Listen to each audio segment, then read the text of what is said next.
ہوں۔ سب سے پہلے تو آپ تمام دوستوں کو آج کے اس کلاس میں خوش آمدید کہتا ہوں۔ امید ہے کہ آپ سب بخیر و عافیت ہوں گے۔ خدا ہم سب کی طاعت و عبادات کو قبول فرمائے اور زیادہ سے زیادہ اس بابرکت مہینے میں دعا اور مناجات کرنے کی توفیق عطا فرمائے۔ اور جیسے کہ آج کی رات آپ سب واقف ہیں کہ شب جمعہ ہے، شب دعا ہے، شب استغاثہ ہے، اور اس بابرکت مہینے کے یہ شب ہم اور آپ کو بہت ہی اہمیت کے حامل ہیں تاکہ ہم اور آپ آج کی رات میں زیادہ سے زیادہ فائدہ اٹھا سکیں، چونکہ خود جمعے کے دن اور جمعے کی رات فضیلت کی رات اور فضیلت کی دن ہے۔ اسی کے ساتھ ساتھ ماہ مبارک رمضان کے خود ایام سارے مبارک ہیں، بافضیلت ہیں، تو ان سب سے ہم اور آپ کو فائدہ اٹھانے کی ضرورت ہے۔ ان سب سے ہم اپنے آپ کو اپنے معنویات میں اضافہ کرنے کی ضرورت ہے۔ شب جمعہ شب ظہور امام زمان اجل اللہ تعالی فرجہ الشریف ہیں، یعنی یہ وہ دن ہے جس میں وقت کے امام زمان اجل اللہ تعالی فرجہ الشریف ظہور فرمائیں گے۔ تو اس کا مطلب یہ ہے کہ ہم اور آپ تھوڑا سا آج کے رات اپنی ضروریات، اپنی دعاؤں کے ساتھ ساتھ وقت کے امام کے لیے بھی دعا کریں۔ یہ اپنے آپ سے سوال کریں کہ اگر وقت کے امام آج ہوتے تو مولا ہم سے کیا چاہتے؟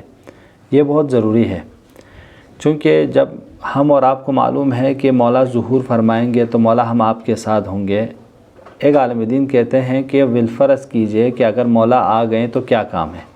یہ بہت ضروری ہے کہ اگر مولا ہمیں کسی شخص سے کچھ کام ہو تو جبھی تو ہم ان کے آنے کے انتظار کریں گے، لیکن ہمیں اگر کسی شخص کے سے کوئی کام نہ ہو تو آئے یا نہ آئے ہمارے لیے کوئی فرق نہیں کرتا۔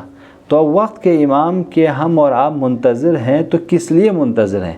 امام کو وہ کون سا کام کرنا ہے؟ امام وہ کون سی ذمہ داری انجام دینے والے ہیں جس کے بنا پر ہم اور آپ ان کے منتظر ہیں تاکہ وہ آئیں گے تو امام کے ساتھ مل کر ہم اس کام کو انجام دیں؟ تو یہ سوچنے کا مقام ہے۔ شب جمعہ شب ظہور امام زمان ہے، لہٰذا وقت کے امام کے ظہور کے لیے دعا کریں اور اپنے آپ سے یہ سوال کریں کہ مولا اس دور میں، آج کے اس عصر حاضر میں ہم اور آپ سے کیا چاہتے ہیں۔ دوسری چیز شب جمعہ کے شب زیارتی امام حسین علیہ السلام ہے۔ مولا حسین کی زیارت پڑھنا بے انتہا مستحب ہے۔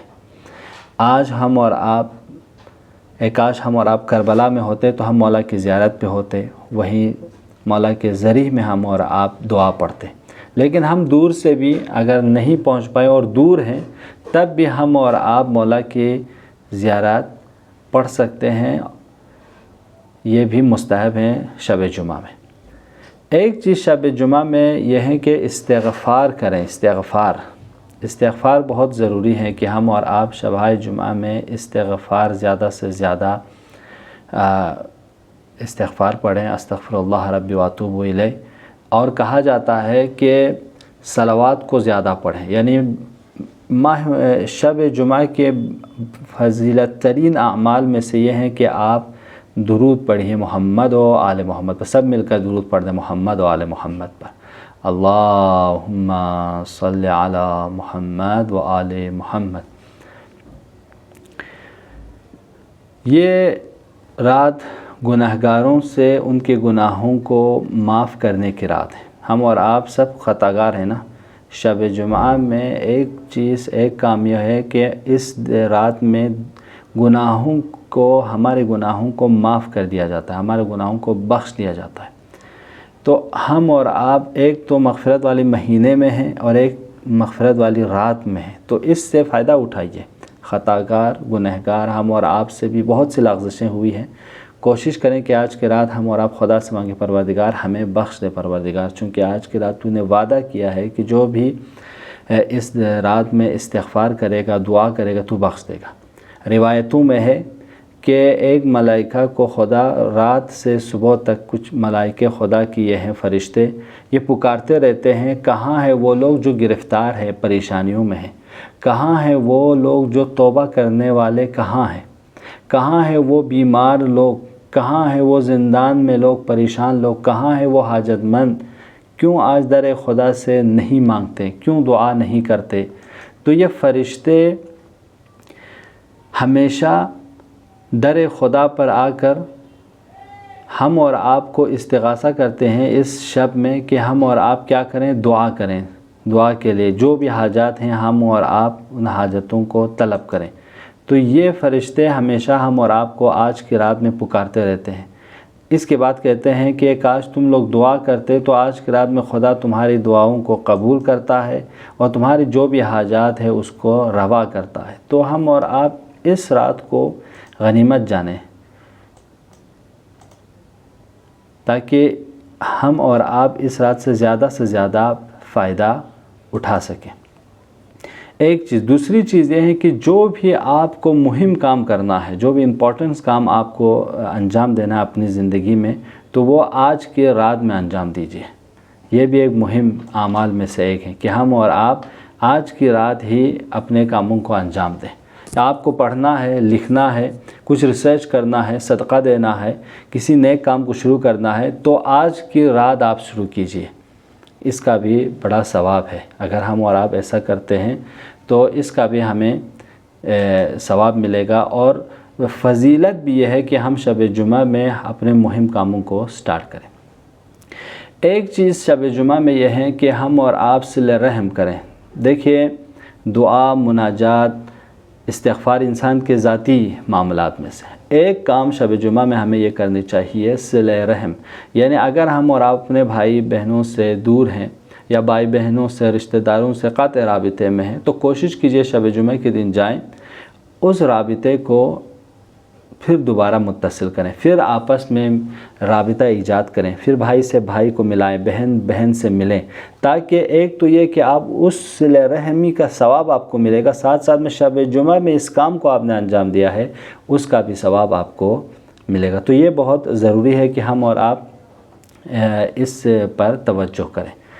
ایک چیز شب جمعہ میں یہ ہے کہ آپ بیدار رہیے، کوشش کیجئے آج کی راتوں میں بیدار رہیں، یا اگر بیدار نہ رہ سکیں تو سحر سے پہلے، سحر سے آدھا گھنٹہ پہلے، نماز صبح سے آدھا گھنٹہ پہلے سحر کے ٹائم پر بیدار رہیے۔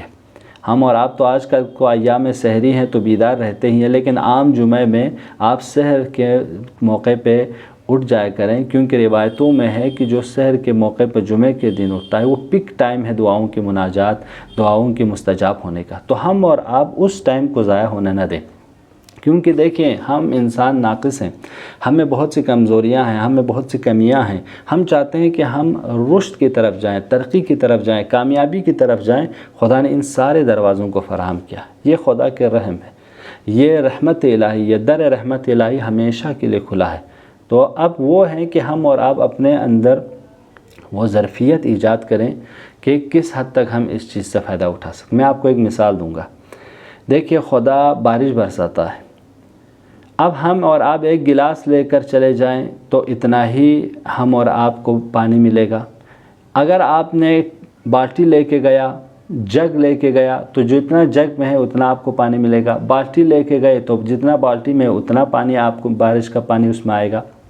لیکن اگر وہ بارش کا پانی آپ کے سوئمنگ پول میں گرتا ہے تو اس کے حساب سے اس میں پانی جمع ہوگا۔ اسی طرح وہ بارش کا پانی اگر دریا میں گرتا ہے تو اس کے حساب سے اس میں پانی جمع ہوگا۔ وہ بارش کا پانی اگر سمندر میں گر جائے تو اس کے حساب سے وہاں پانی جمع ہوگا۔ تو لہٰذا جتنا ہمارے پاس ظرف ہے، برتن ہے، ہماری صلاحیت استطاعت ہے، اتنا ہم اور آپ کو خدا کی رحمت سے، خدا کی اس نعمتوں سے فائدہ ملے گا۔ تو اگر ہم اور آپ اپنے، اسی طرح رزق خدا بھی ہے، علم خدا بھی ہے، حکمت خدا بھی ہے، یعنی خدا ہم اور آپ کو، خدا کا علم بے نہایت ہے، کوئی لمیٹیشن نہیں ہے۔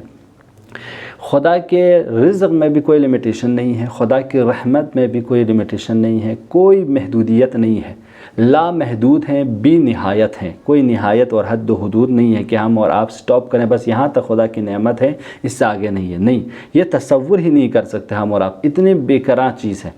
لیکن ہم اس چیز میں سے، جیسے میں نے بارش کی مثال دی، تو اتنا ہی اگر ہم اور آپ لیں، 1 گلاس پانی پی لیں تو یہ آپ کی ظرفیت ہے، 2 گلاس پانی پی لیں آپ کی ظرفیت ہے۔ اسی طرح آپ علم میں خدا سے جتنا آپ کی صلاحیت ہے اتنا لے سکتے ہو، لیکن اگر آپ نے اپنے ظرف کو بڑھایا، گلاس کی جگہ جگ لے گئے، جگ کی جگہ بالٹی لے گئے، بالٹی کی جگہ کچھ اور بڑی چیز لے گئے، اتنا بارش کا پانی جمع ہوتا ہے، چونکہ رحمت الہی واسع ہے، آپ جتنا لے کے جاؤ گے اتنا آپ کو ملے گا۔ سورج کی دھوپ کو آپ دیکھیے، خدا آپ سورج کی دھوپ پہ جیسے بھی رہے، کیسے بھی رہے، آپ کس طرح سے بھی اس سے فائدہ اٹھا سکتے ہیں، اسی طرح آپ اس خدا کی طرف سے وہ نور برابر رہتا ہے، کبھی کم نہیں ہوتا، سورج کی دھوپ ہمیشہ ہر ایک پر پڑتی رہتی ہے۔ اسی طرح علم خدا سے بھی ہے، خدا نے اس پوری کائنات میں علم پھیلا رکھا ہے، اب جتنا آپ ریسرچ کرو گے، جتنا آپ تحقیق کرو گے، اتنا خدا عطا کرتا جائے گا۔ لہٰذا ہم کیا کہتے ہیں، ربی زدنی علما۔ پیغمبر گرامی اسلام عقل کل ہے، علم کل ہے، عالم ہے، ان سے بڑا عالم اور نہیں ہے اس دنیا میں، انسانوں میں، لیکن پھر بھی کیا دعا کرتے ہیں کہ ربی زدنی علما، یعنی پروردگار کے اس بے کراں علم کے سامنے، اقیانوس کے سامنے پیغمبر بھی اپنے آپ کو کیا دیکھتے ہیں کہ میں بھی، میرا علم بھی کم ہے اس خدا کے علم کے سامنے، لہٰذا کہتے ہیں پروردگار میرے علم میں اضافہ فرما۔ تو ہم اور آپ بھی الحمدللہ سب لوگ بستان علم میں ہیں، سب تعلیم حاصل کرنے آئے ہوئے ہیں، ماں باپ سے دور ہے، بھائی بہنوں سے دور ہیں، علم حاصل کرنے آئے ہیں۔ تو آج دعا کریں پروردگارہ ہمیں وہ علم عطا فرما کہ پروردگار جس کو اگر تو عطا کرے، کہ ہم اور آپ کو روایتوں میں ہے کہ اگر خدا کسی بندے کو اگر اس کے دل میں اگر نور ڈال دیں تو وہ خدا عطا کر سکتا ہے، تو اس کے بعد اس کو کسی جگہ سیکھنے کی پھر ضرورت نہیں ہوتی ہے، یعنی خدا اگر کسی مومن کے دل میں وہ علم کے نور عطا کر لے، پھر ہمیں وہ کسی جگہ سیکھنے کی ضرورت نہیں ہوتی ہے، ہم اور آپ پھر ہر چیز کو، حقائق کو دیکھنے لگتے ہیں۔ لہٰذا ان چیزوں کو حاصل کرنے کے لیے ظرفیت کی ضرورت ہے کہ ہم اور آپ کے اندر کس حد تک کیپیبلٹی ہے، استطاعت ہے، اسی حساب سے ہم اور آپ کو۔ ایک چھوٹے سے بچے کو ہم بہت بڑے فلسفی کے کانسیپٹ نہیں سمجھا سکتے، پرائمری اسکول کے بچے کو ہم مثلاً پی ایچ ڈی کے سلیبس ان کو نہیں پڑھا سکتے، گریجویشن پوسٹ گریجویشن کے سلیبس نہیں پڑھا سکتے، کیونکہ اس میں وہ صلاحیت، وہ کیپیبلٹی نہیں ہے، لیکن ہم اسی تعلیم کو ایک پی ایچ ڈی اسکالر سے یا ہمارے گریجویشن پوسٹ گریجویشن کے اسٹوڈنٹس اس سلیبس کو ڈسکس کر سکتے ہیں، پڑھا سکتے ہیں، سکھا سکتے ہیں۔ کیونکہ ان میں وہ صلاحیت موجود ہے، وہ ظرفیت موجود ہے، تو اس لحاظ سے وہ ان کو حاصل کرے گا۔ بالکل ایسے ہی علم خدا بھی ہے، ہم اور آپ جتنا اپنی صلاحیتوں کو، تعلیمات کو، استطاعت کو بڑھاتے جائیں گے، اتنا خدا ہم اور آپ کو عطا کرتا جائے گا۔ لہٰذا ان چیزوں سے فائدہ اٹھانے کی کوشش کیجیے۔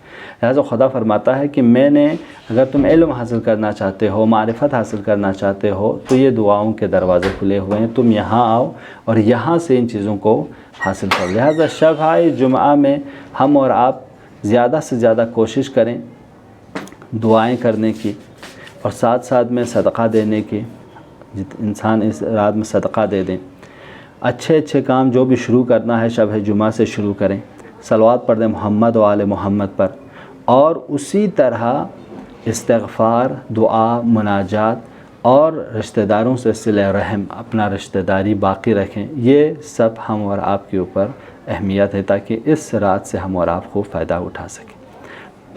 لہٰذا یہ شب جمعہ کی مناسبت سے ایک مختصر سی گفتگو کی تھی جو میں نے سمجھا کہ آپ کی خدمت میں بیان کر دوں۔ یہاں تک کوئی سوال ہو آپ لوگوں کو تو آپ لوگ انشاءاللہ پوچھئے، تاکہ اس کے بعد کل ایک دو دوست کہہ رہے تھے کہ قرآن کے کچھ آیات بھی ہو جائے ساتھ میں، بہتر رہے گا، تو میں بھی تیار ہوں، اس کے لیے کوئی میرے لیے مشکل نہیں ہے اگر آپ سب اس چیز کے لیے تیار ہوں تو۔ کوئی سوال ہو تو پوچھ سکتے ہیں آپ لوگ۔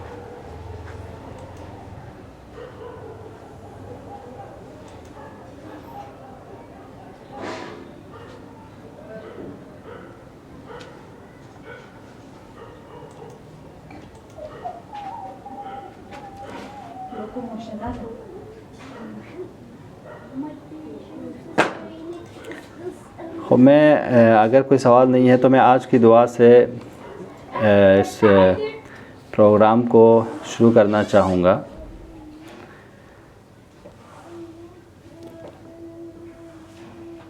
بسم اللہ الرحمن الرحیم۔ اللہم اعنی فیہ علی صیامہ و قیامہ۔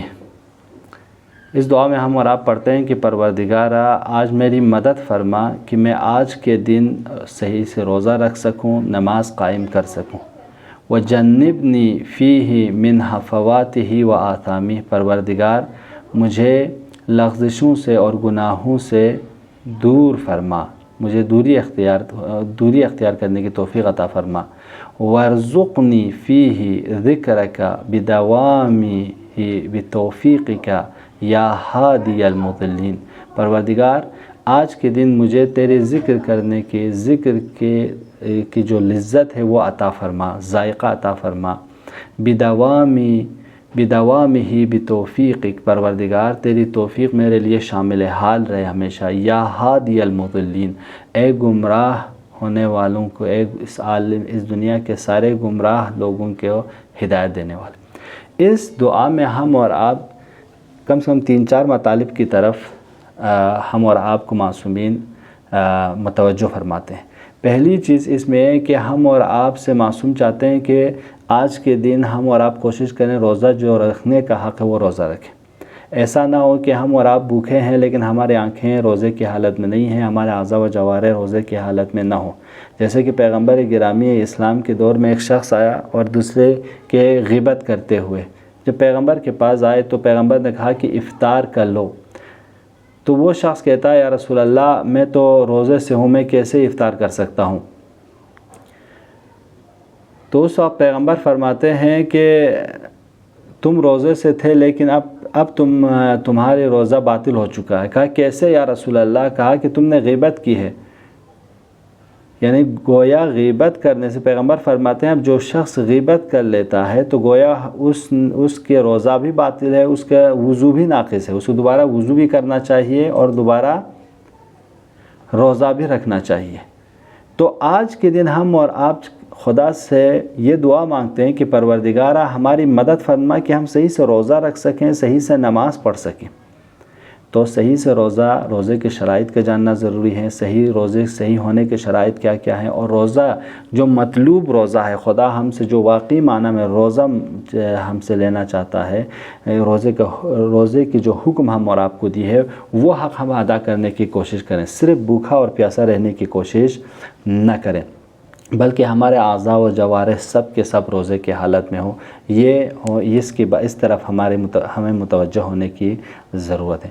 دوسری چیز یہ ہے کہ ہم اور آپ خدا سے پروردگارہ ہمیں لغزشوں سے کہ ہم گمراہ نہ ہو سکیں، ہم گناہوں میں مبتلا نہ ہو سکیں، اس سے دور رہنے کی ہمیں توفیق عطا فرما۔ اس کے لیے بھی ہمیں علم چاہیے کہ کیا چیز گناہ ہے، کیا چیز غیبت ہے، غیبت کے کیا ہیں، حسد کرنے کے کیا اثرات ہیں، ان سب کو پھر جاننے کی ضرورت ہے۔ جب ہم جانیں گے تبھی ہم اور آپ ان سے دوری اختیار کر پائیں گے۔ لہٰذا ان سب میں ہم اور آپ کہتے ہیں کہ خدایا ہمیں توفیق عطا فرما، اور یہ توفیق ہمیشہ شامل حال رکھنا ہمارے کہ ہم گناہوں سے بھی دوری اختیار کریں اور تیری اطاعت اور بندگی میں ہمیشہ مشغول رہیں، یہ بہت ضروری ہے۔ اب اس لیے ہم اور آپ ہمیں جو بھی خدا توفیق دے اس پہ شکر کرنا چاہیے۔ یعنی ہم اور آپ چاہتے ہیں نا کہ ہم اور آپ کو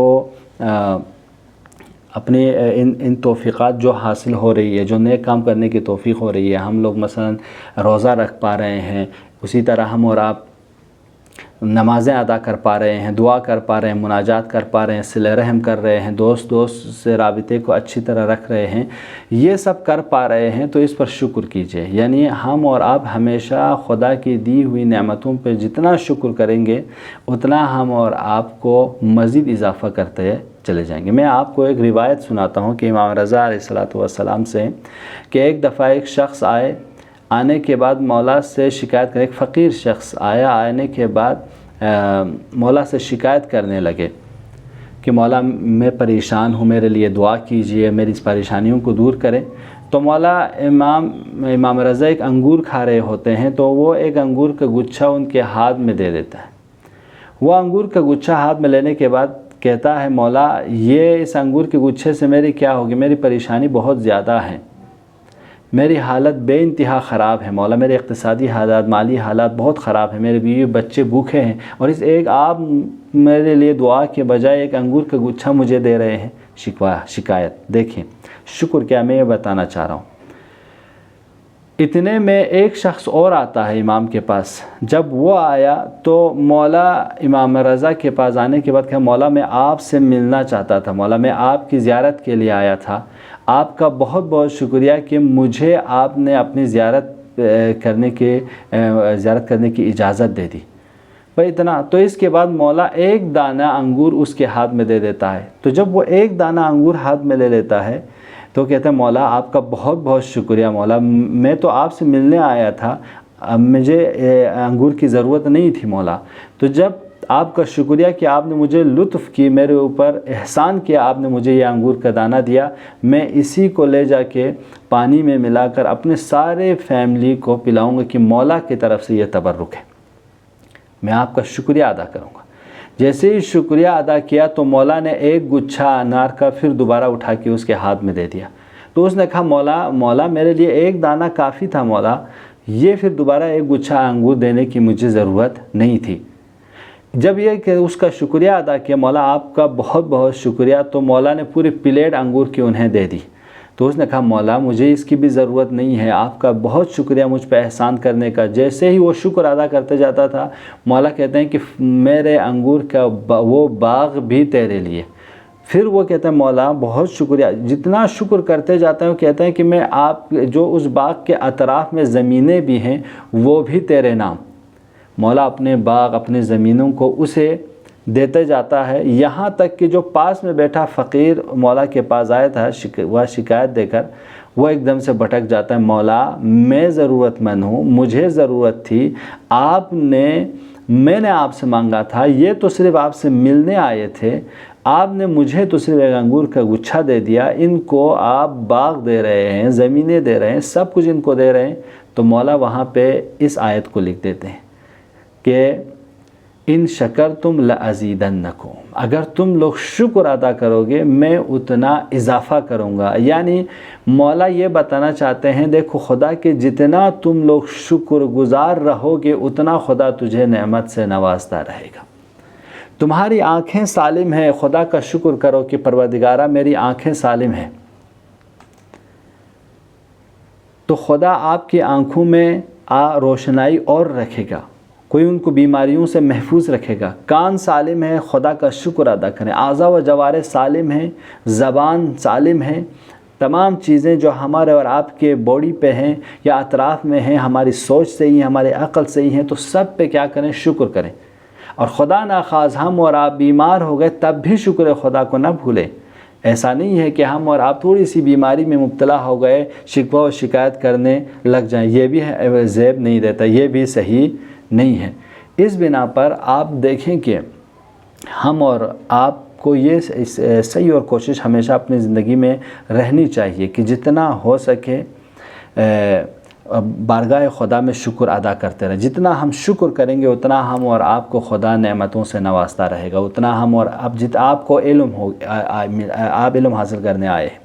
بالفرض آپ دہلی میں ہیں، ابھی آپ گریجویشن کر رہے ہیں، گریجویشن کے بعد آپ پوسٹ گریجویٹ کر خدا کا شکر کریں۔ ہر پوسٹ کے بعد، ہر آپ کے ایک سیشن کے بعد خدا کا شکر ادا کریں کہ پروردگار تو نے مجھے ایک موقع دے دیا، پروردگار جتنا شکر کریں گے آپ اس سے اور آگے جائیں گے، اور علم بھی خدا عطا کرے گا۔ اسی طرح ہر رزق پر، چاہے رزق معنوی ہو، چاہے رزق مادی ہو، چاہے جسمانی سلامتی ہو، چاہے روانی سلامتی ہو، آپ مثلا آج ایک غیبت نہیں کر پائے، حسد نہیں کر پائے، خدا کا شکر ادا کرے، پروردگار آج میں نے اپنی زبان پہ کنٹرول کیا، پروردگار میں نے تیری معصیت نہیں کی، تو اتنا خدا آپ کو اور توفیق عطا کرے گا کہ اور بھی مزید آپ کیا کیجئے، ان چیزوں سے پرہیز کیجئے۔ اس لیے کہ یہ بے انتہا ضروری ہے کہ جتنا ہم شکر ادا کریں گے نا اتنا خدا نعمتوں میں۔ لیکن کبھی کبھی اگر ایسا ہو جائے کہ ہم اور آپ مصیبت میں مبتلا ہو جائے، بیمار ہو جائے، تب بھی شکر خدا نہ بھولیں، ہم اور آپ چاہے جسمانی بیماری میں مبتلا ہو جائے، چاہے روانی یا روحی بیماری میں مبتلا ہو جائے، خدا انشاءاللہ محفوظ رکھیں، لیکن اگر خدا نخواست ہم بیمار ہو گئے تو نا امید نہ ہو، خدا سے شکوہ و شکایت نہ کریں، بلکہ کیا کریں، کوشش کریں پھر ان حالات میں دعا کرنے کی۔ حضرت موسیٰ نے ایک دفعہ خدا سے دعا کی، پروردگار مجھے اپنے محبوب ترین بندے کی زیارت عطا فرما۔ خدا نے وحی بھیجی، یا موسیٰ آپ فلاں جزیرے پر چلے جائیے، وہاں پہ میرے مرد مومن ہیں اور وہ عبادت میں مشغول ہیں۔ حضرت موسیٰ اس جزیرے پہ آتے ہیں، کیا دیکھتے ہیں؟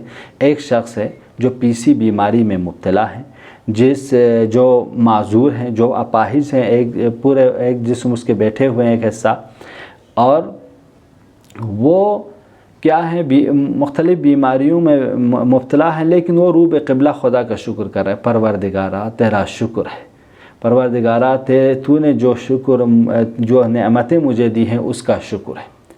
بڑا پریشان ہو جاتا ہے حضرت موسیٰ، اس بیمار شخص کے پاس، مومن کے پاس آتا ہے، آنے کے بعد کہتے ہیں کہ دیکھو میں موسیٰ ہوں، میں نبی ہوں، میں مستجاب الدعویٰ ہوں، تم دعا کرو، تمہارے لیے میں کیا دعا کروں تاکہ میں تیرے لیے دعا کروں۔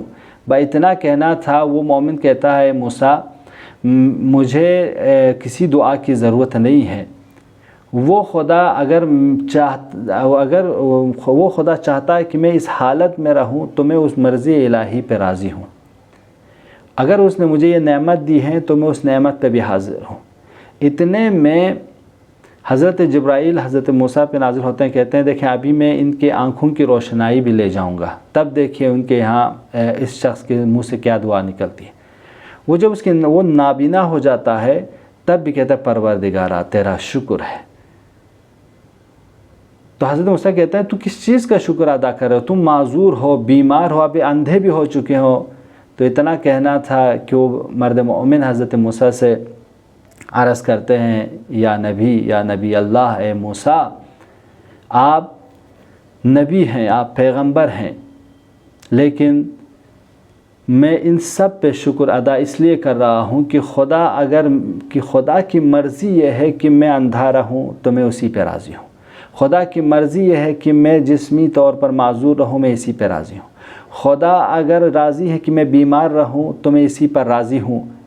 تو اتنے میں کہتا ہے کہ حضرت موسیٰ سے، موسیٰ اس وادی میں آپ دیکھیں، میں اس لیے خدا کا شکر ادا کر رہا ہوں کہ اس پوری وادی میں سب کے سب بت پرست ہیں، مشرک ہیں، لیکن ان سب میں خدا نے نور معرفت، توحید کی معرفت میرے دل میں دے دی ہے، میں اس کا شکر ادا کر رہا ہوں، ہدایت مجھے ملی ہے، میں اس کا شکر ادا کر رہا ہوں۔ یہ بہت ضروری ہے جوانوں، ہم اور آپ جو چیز ہم اور آپ کے پاس ہے نا، اس پہ اگر توجہ دے دیں، نہ کہ جو چیز ہم لوگوں کے پاس نہیں ہے، اتنا ہم اور آپ پریشان ہوں گے۔ لہٰذا علماء ہمیشہ یہ درس اخلاق میں ہم اور آپ سے بتاتے ہیں کہ جب بھی اس دنیا میں آپ دیکھو، معنویات میں، علم میں، تقوی میں دیکھو، تو اپنے سے بڑے کو دیکھو کہ ہاں یہ بات تقوی ہے، یہ اہل علم ہے، یہ بڑا ریسرچر ہے، تاکہ آپ کوشش کریں ان کی طرح بننے کی۔ لیکن جب بھی مال و دولت میں دیکھو تو اپنے سے کمتر کو دیکھو۔ مثلا آپ کے پاس گاڑی ہے، شکر کرو پروردگار میرے پاس تو گاڑی ہے، وہ جس کے پاس گاڑی نہیں ہے وہ کیسا جاتا ہوگا، اور جس کے پاس مثلا گاڑی نہیں ہے لیکن پیر سالم ہے، چل کے جا سکتا ہے، تو وہ یہ دیکھیں کہ پروردگارہ میں چل تو سکتا ہوں، لیکن وہ کیسے چلتا ہوگا جو بیچارہ اپاہج ہے، جو چل نہیں سکتا، جو ٹانگ سے معذور ہیں، پاؤں سے معذور ہیں۔ وہ پاؤں سے معذور انسان یہ دیکھیں پروردگارہ میں کم سے کم اپنے باڈی کو ہلا سکتا ہوں کسی چیز کے سہارے سے، اس کا کیا ہوگا جو بالکل جسم اس کا بیٹھا ہوا ہے اور اشاروں سے سب کچھ کرتا ہے۔ یعنی ہم اپنے سے نیچے۔ اسی طرح مال و دولت میں بھی آپ اگر مثلا 100 روپے کے مالک ہیں تو آپ اپنے سے نیچے والے 90 روپے 80 روپے والے پہ نظر رکھیں۔ جس کے پاس 80 روپے ہے وہ یہ نظر کریں کہ مجھ سے 60 روپے والا کیسے زندگی بسر کرتا ہوگا۔ تو اس دوران ہم اور آپ اپنی زندگی میں نہ پریشان ہوں گے، نہ ڈپریشن کا شکار ہوں گے، بلکہ ہمیشہ قانع رہیں گے، ہمیشہ خدا کا شکر گزار رہیں گے۔ لہٰذا ان سب میں یہ ضروری ہے کہ جب ہم اور آپ خدا کی نعمتوں کا شکر ادا کریں گے تو خدا خود وعدہ کرتا ہے لَأَزِيدَنَّكُمْ، میں تمہاری نعمتوں میں اضافہ کروں گا۔ لہٰذا جوانوں، جتنا ہو سکے اس بابرکت مہینے میں خدا کی دی ہوئی نعمتوں پہ شکر ادا کریں.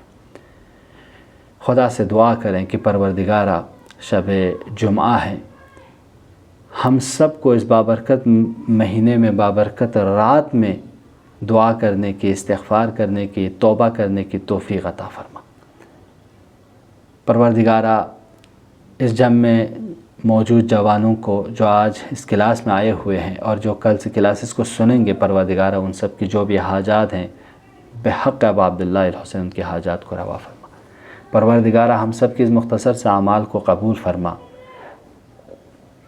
پروردگارا وقت کے امام شب ظہور امام زمان ہے، وقت کے امام زمانہ کی ظہور میں تعجیل فرما. ہم سب کو ان کے اصحاب و انصار میں شامل فرما برحمتک یا ارحم الراحمین. پروردگارا شب زیارتی امام حسین ہے، مولا کی زیارت ہم سب کو نصیب فرما اور ہم سب کو کربلا میں جا کر مولا امام حسین کے ذریعہ کے پاس جا کر دعا اور مناجات کرنے کی توفیق عطا فرما. والسلام علیکم ورحمۃ اللہ وبرکاتہ. کوئی سوال ہو تو آپ جوان لوگ پوچھ سکتے ہیں، میں آپ لوگوں کی خدمت میں حاضر ہوں اور امید کرتے ہیں کہ آج کے یہ مختصر سا درس بھی آپ سب کے لیے مفید رہے.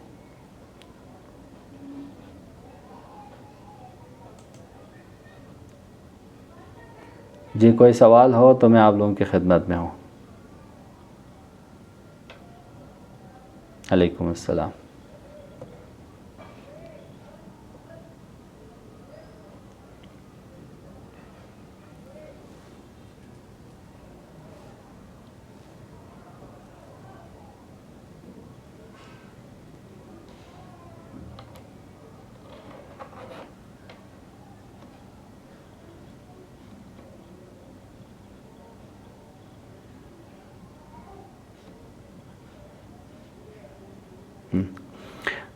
شکیات نماز کے انشاءاللہ اگر آپ کیا نام ہے اعجاز بھائی، شکیات نماز اگر ہم لوگ کل ڈسکس کریں نا، میں کل آپ کو پورا وہ چارٹ لے کے آؤں گا تاکہ ہم نا بہتر طریقے سے اس کو کل ہم ڈسکس سیدھے شکیات پہ کرتے ہیں، تاکہ وہ پورا چارٹ آپ کے سامنے بھی رہے اور تھوڑا سا اس کو مثلا سمجھانے کی ضرورت ہے. شکیات کی نماز کو آپ ایسے ہی سن کے سمجھ نہیں سکتے، لہٰذا اس لیے اس چارٹ کو لے آؤں گا، اس چارٹ کے مطابق تھوڑا سا سب بیٹھ کے اس کو آگے پڑھتے ہیں انشاءاللہ. چونکہ شکیات کے بارے میں بہت سے مسائل ہیں، کہاں پہ شک ہوں، کس ٹائم شک ہوں، رکوع میں شک ہوں، وہ سجدے میں شک ہوں، وہ سب تھوڑا سا چارٹ کے ذریعے چلے جائیں نا تو کل کی پوری کلاس ہم شکیات پہ رکھیں گے.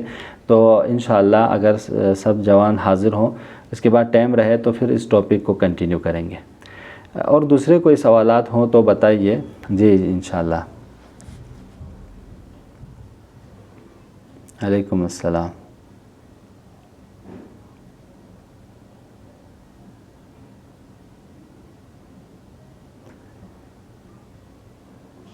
جی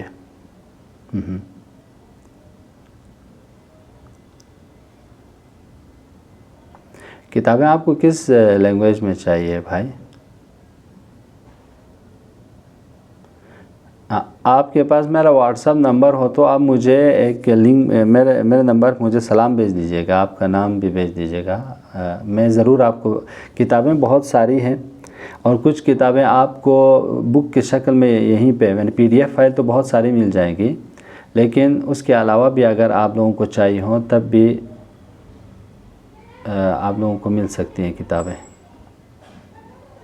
ظاہراً نیٹ ورک بہت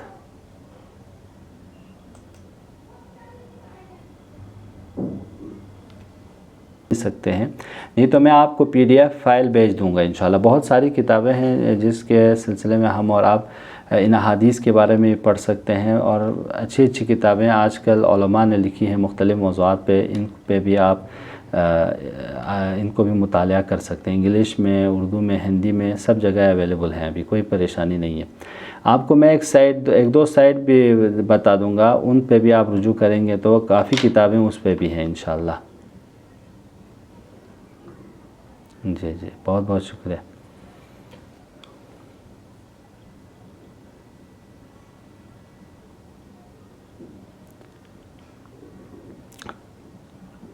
تفسیر سے پہلے میری گزارش یہ ہے کہ اگر آپ لوگ تھوڑے بہت خود تفسیر کے بارے میں یا قرآن کے بارے میں لکھی گئی کتابوں کو تھوڑا سا پڑھیں، جو جس سے لکھا جاتا ہے نا کہ قرآن میں کیا ہے اور قرآن میں کس کس ٹاپک پر بحث ہوتی ہے، ان چیزوں کے بارے میں تھوڑا سی پہلے گفتگو کریں تو بہتر رہے گا۔ باقی تفسیر کے حوالے سے تو کافی ابھی تقریباً خود حوزے کے میں جیسے آیت اللہ مکارم کی تفسیر ہیں، خود علامہ طباطبائی کی تفسیر ہیں، یا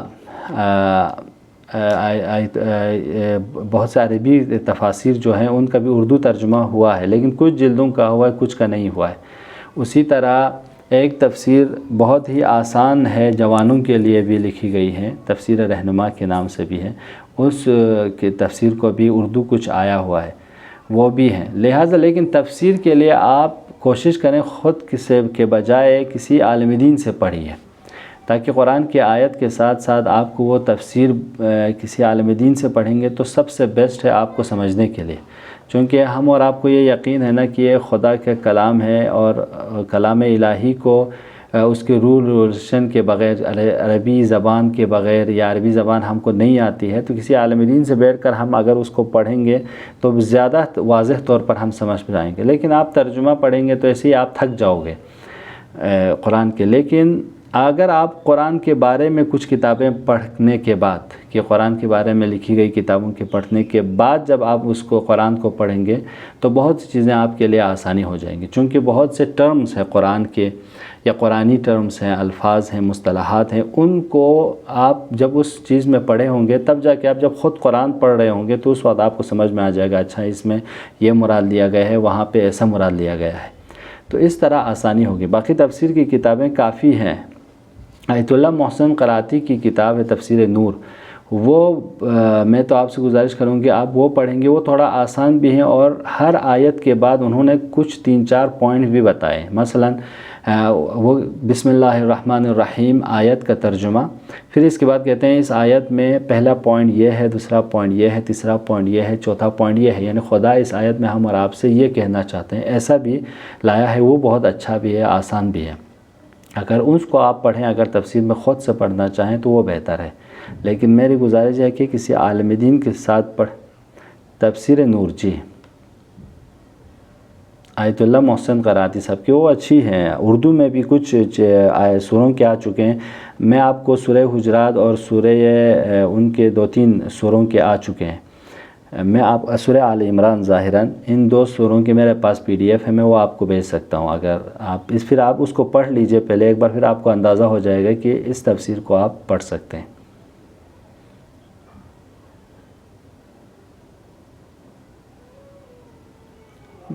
جی اور کوئی سوال آپ لوگ؟ علیکم السلام مدثر صاحب۔ جی سر، آواز آ رہی ہے؟ جی آواز، ہاں آواز آ رہی ہے۔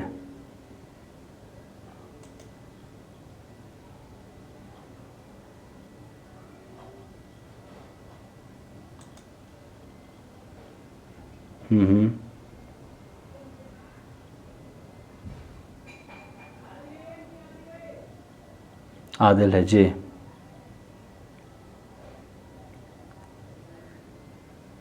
جی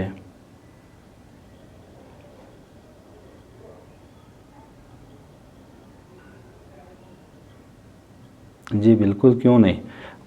ہدایت دیکھیں، خدا ہدایت ہر ایک کو، یعنی یہ پوری دنیا خدا کی ہدایت کے بغیر نہیں ہے، ٹھیک ہے، صرف انسان ہی نہیں، دنیا کی ساری مخلوقات خدا کی ہدایت کے مطابق ہیں۔ ہم اور آپ یہ نہیں کہہ سکتے ہیں کہ صرف ہم انسانوں کو خدا نے ہدایت دی ہے، دوسروں کو نہیں، لیکن ہم انسانوں کو خدا نے اس ہدایت پر عمل کرنے کے اختیار دی ہے۔ خدا ہدایت، جیسے ہم اور آپ کو تکویناً ہدایت 2 طرح کے ہوتے ہیں، مثلا کبھی اس کو کہتے ہیں ایک تکوینی ہدایت اور تشریعی ہدایت۔ مثلا کیا، خدا نے ہم اور آپ کو جسم دیا، آنکھ دی، آنکھ کو ہدایت دی تجھے دیکھنا ہے، آپ آنکھ سے نہیں کہہ سکتے کہ مت دیکھو۔ کان خدا نے خلق کے، کان کو کہا کہ اس کو سننا ہے، ناک کو سونگھنا ہے، یہ ہدایت ہے نا۔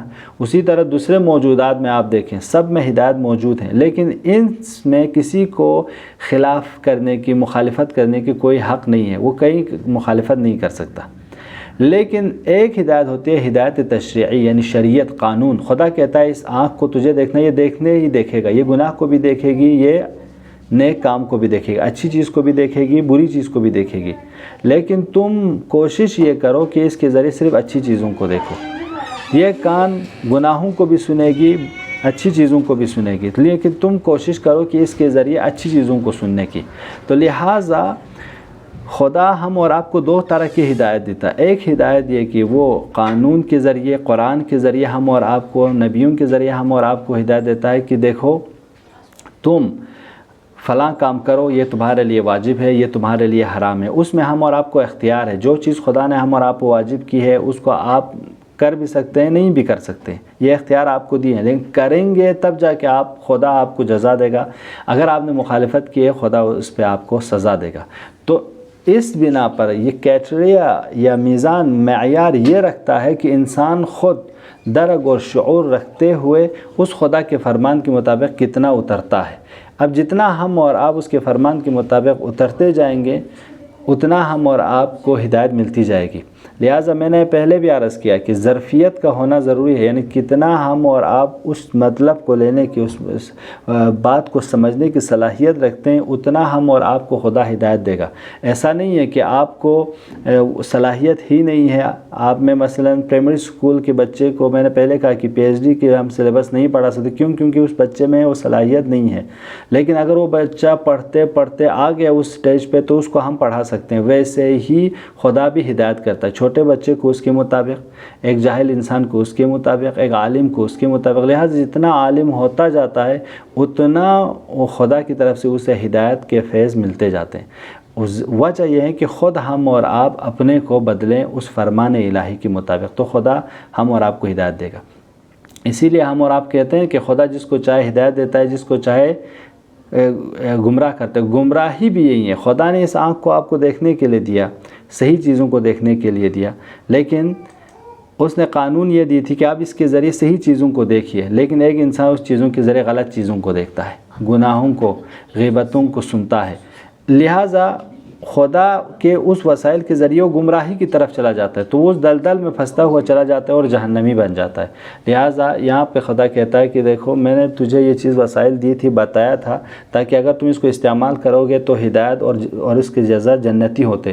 جس کو تم نے استعمال نہیں کیا اور غلط چیزوں پہ استعمال کیا تم جہنمی ہوئے۔ تو گمراہی بھی خدا، ایک طرف سے ہم کہہ سکتے ہیں یہ وسائل، یہ آنکھ، کان، اعضاء و جوارح و قدرت خود خدا نے دی، لیکن اس شخص نے اس کا استعمال غلط کیا، جس کی بنا پر وہ گمراہی کی طرف چلا جاتا ہے۔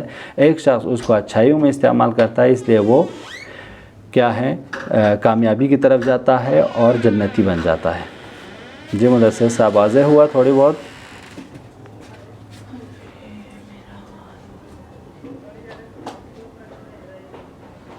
جی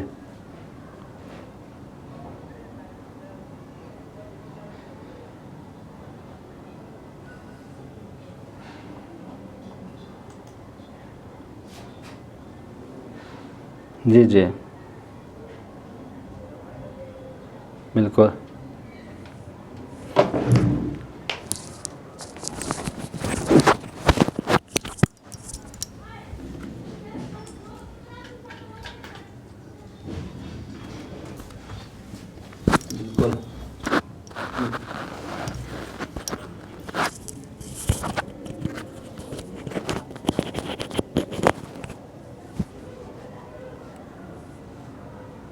بالکل اسی لیے مدثر صاحب یہ والے ہدایت کیا ہے، کیونکہ اس انسان کے پاس وہ ظرفیت موجود ہوتی ہے، یعنی انسان اپنے آپ کو جب وہ توبہ استغفار کے ذریعے اپنے آپ کو بدلتا ہے تو خدا کے یہاں سے کوئی کنجوسی نہیں ہے کہ وہ اپنے بندے پر رحم نہ کرے۔ ہم اور آپ کو پتہ ہے کہ ہمارے ماں باپ سے 70 گنا خدا ہم سے محبت کرتا ہے، یعنی خدا چاہتا ہے کہ یہ بندہ میرے پاس آئیں، یہ ہدایت مند ہو، یہ خدا کی خواہش ہے ہم اور آپ ہدایت مند ہوں۔ لہٰذا جب کوئی شخص پلٹتا ہے نا تو خدا کی طرف سے پھر کنجوسی نہیں ہوتی، خدا اپنے رحمت واسعہ میں لے جاتا ہے، آؤ تمہیں میں ہدایت دوں گا۔ لہٰذا امام زین العابدین کے سامنے کسی نے کیا شکایت کی، میں تو بہت گنہگار ہوں، خدا مجھے کیسے بخشے گا؟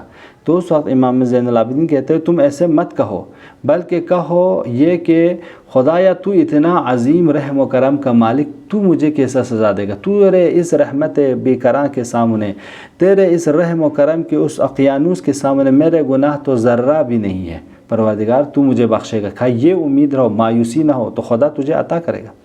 آپ اور ہم دیکھیں امام حسین تو ابھی خدا کے جانشین، خدا کی طرف، خدا کے ولی اور وصی اور امام ہے نا، وہ امام حسین کربلا میں اصحاب و انصار کو شہید کر دیے، تمام سب کے سب شہادت پر فائز ہوئے، لیکن آخری وقت میں بھی امام کہتے ہیں شمر سے کہ دیکھو تم رک جاؤ، ابھی بھی میں تجھے نجات دے سکتا ہوں، تم یہ کام مت کرو۔ کیوں؟ یعنی امام اور خلیفۃ اللہ کا یہ ہدف و مقصد ہے کہ جتنا ہو سکے ابھی بھی اسے بچاؤں، ابھی بھی اس کو میں ہدایت دوں۔ لہٰذا خدا اس انسان کو جو گمراہی کی طرف جا رہا ہے، ایک جگہ کہیں پہ کسی طرح سے یا بیماری کی وجہ سے یا کسی تصادف یا ایکسیڈنٹ کی بنا پر اسے کچھ اتفاق کے ذریعے اس کو وہ نور دکھا دیتا ہے، جس پہ اگر اس نے توجہ کی اور وہ رک گیا تو خدا پھر اپنے طرف پلٹ لیتا ہے۔ خدا کی طرف سے کوئی ایسی کنجوسی نہیں ہوتی کہ ہم اور آپ کہیں کہ بس یہ انسان گناہوں میں غرق ہے تو کوئی اس کو ہدایت نہیں دے گا، ایسا نہیں ہے۔ اگر اس انسان میں بدلنے کے، اس انسان میں تبدیلی کے ظرفیت ہوں، خود وہ بدلنا چاہے، تو خدا ہم اور آپ سے ہے نا کہ ہم اگر ایک قدم آگے بڑھاتے ہیں تو خدا 10 قدم آگے آتا ہے۔ ان اللہ لا یغیر ما بقوم حتی یغیر ما بانفسہم، خدا کسی قوم کی حالت کو اس وقت تک نہیں بدلتا جب وہ قوم خود بدلنا نہ چاہے۔ یعنی ہم اور آپ اگر خود کو بدلیں گے تو خدا ہم اور آپ کو بدل دے گا، لیکن ہم اور آپ بدلنا نہ چاہیں، میں ہدایت پہ حاصل ہونا ہی نہیں چاہتا، میں دینی باتیں سیکھنا ہی نہیں چاہتا، تو خدا کیسے سکھائے گا؟ لیکن میں کوشش کروں، خدایا میں دینی باتیں سیکھنا چاہتا ہوں، میں کلاسز میں آؤں گا، میں علماء سے رابطہ رکھوں گا، تب جا کے شاید کسی عالم دین کو وہ خدا اس کسی روایت کو، آیت کو میری زبان سے جاری کرا دے اور اس گنہگار کے کان میں ٹکرائے جس کی بنا پر وہ ہدایت مند ہو۔ میں آپ کو ایک قصہ سناتا ہوں، اس کے بعد زحمت تمام کریں۔ ایک گنہگار عورت تھی، بہت گنہگار، حتیٰ وہ پورا ضرب المثال بن گئی تھی، لوگوں کے زبان پہ آ گئی تھی۔ اگر کوئی گناہ کی مثال دیتے تھے تو کہتے تھے کہ فلاں کی طرح تم بھی بن گئے ہو، یعنی کوئی بھی غلط کام یا گناہ کے کام مرتکب ہوتے تھے تو کہتا تھا کہ تم بھی اس کی طرف ہو چکے ہو، اتنا وہ مثال بن گئی تھی۔ لیکن ایک دفعہ وہ کسی مجلس میں آتا ہے تو کوئی عالم دین سپیچ کر رہا ہوتا ہے کہ پروردگار تو ہر گناہ کو بخش دیتا ہے، تو رحیم ہے، تو اپنے بندوں پر کرم کرتا ہے۔ تو اس عورت کے دل میں آتا ہے کہ پروردگار، اور وہ خطیب اس میں مثال دے رہا ہوتا ہے کہ حتیٰ اس لڑکی کی طرح بھی گنہگار کوئی اگر آ جائے تیرے بارگاہ میں تو اسے بھی بخش دے گا۔ تو وہ عورت اس مجلس کے باہر تھی، وہ اندر آ جاتی ہے۔ مجلس کے اندر آنے کے بعد اپنے سر کو جھکائے کہتے پروردگار اگر تیرے اس میں آنے کے بعد مجھ جیسے گنہگار بخش دی جاتی ہے تو پروردگار میں آج سے اپنے سارے یہ کام، یہ فاحشہ والے کام، یہ گناہوں والے کام میں چھوڑ دوں گی۔ وہ جب چھوڑ دیتی ہے تو خدا اس کے بدلے میں اتنا علم اور معرفت سے اس کے دل کو مزین کر دیتے کہ عارفہ بن کر، عالمہ بن کر وہ مرتی ہے۔ یہ ہے خدا۔ تو ہم اور آپ ایسا نہ سوچیں کہ کہیں ہم اور آپ کو جیسے ہدایت مل ہی نہیں سکتی، ناامیدی کفر ہے بارگاہ خدا میں۔ مثلا ایک شخص چور تھا، چوری کرنے جب گیا رات میں، تو ایک گھر میں گیا تو وہاں پہ ایک خاتون وہ قرآن کی اس آیت کی تلاوت کر رہے تھے، کیا وہ لوگ جو گناہ کرتے ہیں وہ یہ نہیں دیکھتے ہیں کہ خدا انہیں دیکھ رہا ہے؟ وہ راتوں میں چھپ کے یہ کام کر رہے ہیں تو سمجھ رہے ہیں کہ خدا نہیں دیکھ رہا ہے، ایسا نہیں، بلکہ خدا اس کو دیکھ رہا ہے۔ بس یہ آیت جیسے اس کے کان سے ٹکراتا ہے، دیوار سے چڑھتے چڑھتے اس طرف پیچھے کی طرف گر جاتا ہے کہ خدا یا تو اس حالت میں مجھے دیکھ رہا ہے۔ تو یہ ہے جب انسان کو کبھی کس مقام پر خدا ہدایت دے دے نہیں پتہ۔ لہٰذا ہم اور آپ ہمیشہ عرض کرتا رہتا ہوں میں مجالس میں بھی کہ جب کوئی گنہگار شخص مجلس ابا عبداللہ الحسین میں آئے تو مجلس کے بعد جب اس کو گنہگار مت سمجھو. کیوں کیا پتہ اس مقام پہ اس نے توبہ کیا ہو, استغفار کیا ہو, خدا نے اسے بخش دیا ہو. ہم اور آپ کون ہوتے ہیں کسی کو گنہگار کہنے والا؟ لیکن اگر کچھ لوگ جو فسق و فجور و گناہوں کو عام کر کے بتاتے ہیں اور اس پہ فخر بھی کرتے ہیں, جیسے آج کل بہت سے برے کام اور برے الفاظ اور برے طرح کے کریکٹرز وجود میں لائے جاتے ہیں اور فخر سے وہ ان لوگوں کو استعمال کرتے ہیں, ان سے پرہیز کرنے کی ہم اور آپ کو ضرورت ہے تاکہ فساد کے سبب ہم اور آپ نہ بنیں. جی مدثر صاحب.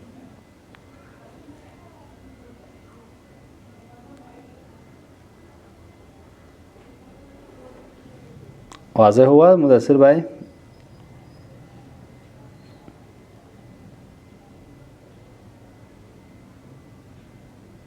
اور کوئی سوال ہے آپ میں سے کسی کو تو پوچھے. میرے خیال میں ظاہراً ٹائم بھی ہو چکا ہے دوسرے کلاس کا میرا.